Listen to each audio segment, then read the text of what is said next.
Muscles of shoulder girdle. Pectoral region muscle. This lies on the anterior thoracic wall. The fibers originate from the sternum and inserted into the rib of the intertubercular groove of the humerus. It draws the arm forward and towards the body. For example, it flexes and adducts. Deltoid muscle.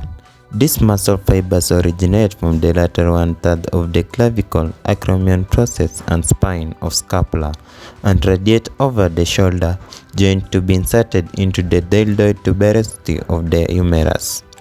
It also forms the fleshy and rounded contour of the shoulder, and the main function is movement of the arm. Movements allow are abduction of the arm, extension, flexion, and medial rotation and lateral rotation of humerus. Also cause rhythmic swinging movement of the arm. Biceps brachii.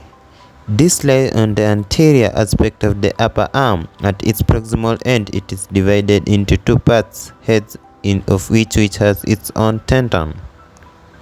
Its functions, it helps to stabilize and flex the shoulder joint at the elbow joint as it assists with deflection and supination. Brachialis. This lies on the anterior aspect of the upper arm and deep to the biceps. It originates from the shaft of the humerus. It extends across the elbow joint. Teres. It arises from the medial epicondyle of the humerus and the cricoid process of the ulna. Brachioradialis. It originates from the lateral supracondyle ridge of the humerus. Inserts on base of styloid process of radius. Its function, it flexes forward and stabilizes the elbow joint.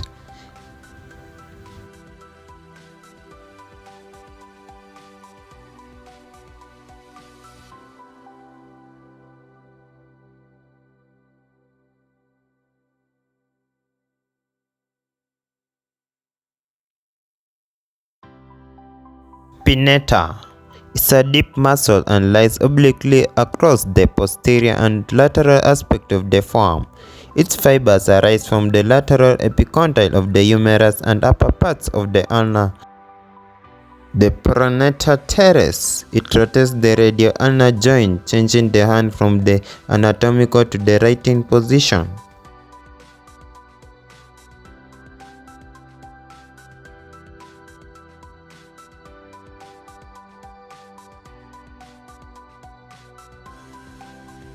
Flexor capiradialis. This lays on the anterior surface of the forearm.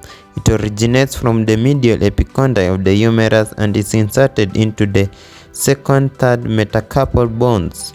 It flexes the wrist joint and when acting with the extensor capiradialis abducts the joint. Palmaris longus. This muscle resists shearing forces that might pull the skin and fascia of the palm away from the underlying structures and flexes the wrist.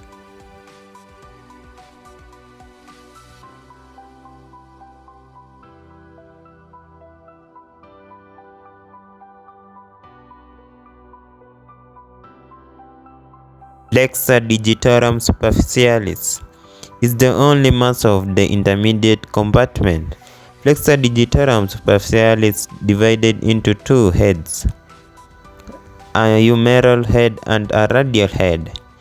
Its muscular belly courses distally towards the wrist and where it splits into four tendons and attaches into middle phalanges of the second through fifth digits of the hand. Flexor digitorum profundus. It originates from anteromedial surface of shaft of ulna, inserts into distal phalanges of medial forefingers, flexes distal phalanges of the fingers, then assists in flexion of the middle and proximal phalanges and wrist. Extensor digitorum. This muscle originates on the lateral epicondyle of the humerus and spans both the elbow and the wrist joint. In the wrist, it divides into four tendons for each finger. In action, it extends any of the joints across which it passes, the elbow, wrist, or finger joint. The extensor carpi ulnaris. This on the posterior surface of the forearm. It originates from lateral epicondyle of the humerus and is inserted into the fifth metacarpal. Functions: it extends and adducts wrist bone.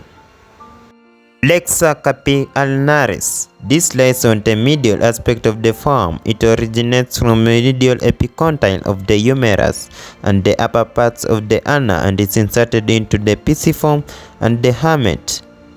Abductor pollicis brevis is found anterior to the opponent's pollicis and proximal to the flexor pollicis brevis. It originates from tubercles of the scaphoid and trapezium and from the associated flexor of retinaculum. It attaches on lateral side of proximal phalanx. Flexor pollicis brevis is the most distal of the thenar muscles. It originates from tubercles of trapezium and from the associated flexor of retinaculum. Attaches the base of the proximal phalanx of the thumb.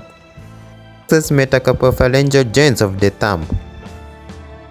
Abductor pollicis. It originates from posterior surface of radius and ulna and interosseous membrane. Inserts to first metacarpal. Its function is to abduct the thumb at the wrist. It is innervated by the radial nerve.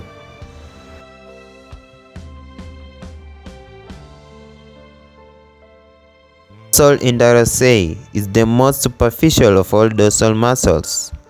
They can be palpated at the dorsum of the hand and there are 4 dorsal interossei muscles. Each interossei originates from lateral and medial surfaces of metacarpals. They attach to extensor head and proximal phalanx of the each finger.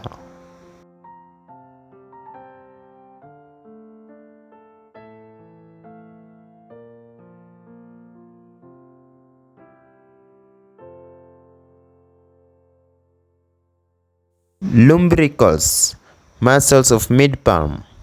There are 4 lumbricals in the hand. They are crucial in finger movement, linking extensor tendons to flexor tendons. Each lumbrical originates from a tendon of flexor digitorum profundus. They pass dorsally and laterally around each finger. They cause flexion at the metacarpal joint and extension at the interphalangeal joints of each digit.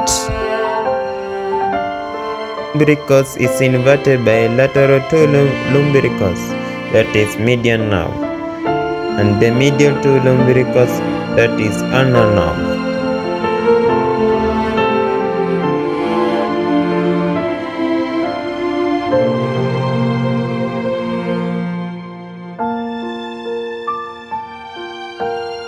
Palmar interossei are located anteriorly on the hand. Each interossei originates from medial or lateral surface of metacarpal and attaches to extensor head and proximal phalanx of the same angle. Its functions: it adducts the finger at the metacarpal joint. It is inverted by the ulnar nerve.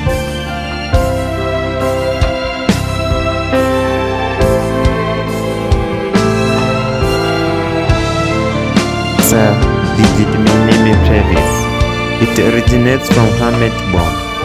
Its insertion: ulnar side of the base of the proximal phalanx of minimi. Its nerve: deep branch of ulnar nerve. Its function: flexes little finger.